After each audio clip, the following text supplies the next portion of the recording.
संत तुलसीदास हे हिंदी साहित्याच्या भक्तिकाव्य परंपरेतील एक महान कवी आणि रामभक्त संत होते. त्यांचा जन्म इसवी सन 1532च्या सुमारास उत्तर प्रदेशातील राजापूर गावात झाला. त्यांचे बालपण फार दुःखमय होते. जन्मानंतर काही दिवसात त्यांची आई वारली. लवकरच वडिलांनीसुद्धा त्यांना सोडून दिले. त्यांचे पालनपोषण एका साधूने केले. लहानपणापासूनच त्यांना रामकथेबद्दल विशेष आकर्षण होते. पुढे ते संतगिरीच्या वाटेवर चालत गेले. आयुष्यभर रामनामात गुंतून राहिले. तुलसीदासांनी लिहिलेलं सर्वात प्रसिद्ध आणि भक्तांमध्ये पुजले जाणारे ग्रंथ म्हणजे रामचरितमानस होय. हा ग्रंथ त्यांनी अवधी भाषेत लिहिला, जो सामान्य जनतेसाठी समजण्यास सोपा होता.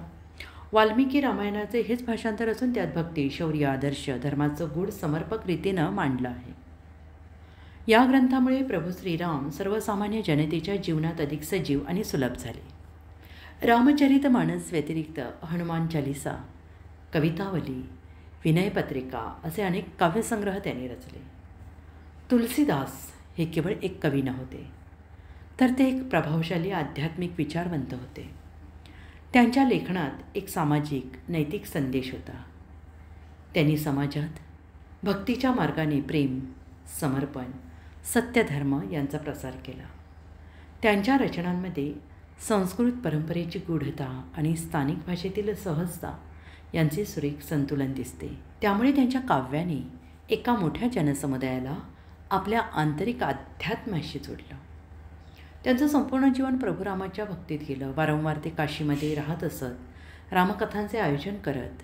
त्यांचा आत्मविश्वास आणि श्रद्धा एवढी गहिरी होती, असं म्हटलं जातं की त्यांना स्वतः प्रभू रामाचे आणि हनुमानाचे दर्शन घडले होते. त्यांनी भक्तीची अशी काही भाषा दिली. आजही त्यांच्या रचना भक्तांच्या ओठांवर असतात. संत तुलसीदास यांचे निधन इसवी सन 1623मध्ये झाले, पण त्यांच्या रचनांनी त्यांना अजरामर केला आहे. आजही त्यांच्या लेखनातून अध्यात्म, प्रेम, भक्तीचा झरा वाहताना दिसतो. रामचरितमानस आणि हनुमान चालिसा यासारख्या रचनांमुळे ते प्रत्येक घरात आणि हृदयात स्थान मिळवून आहेत.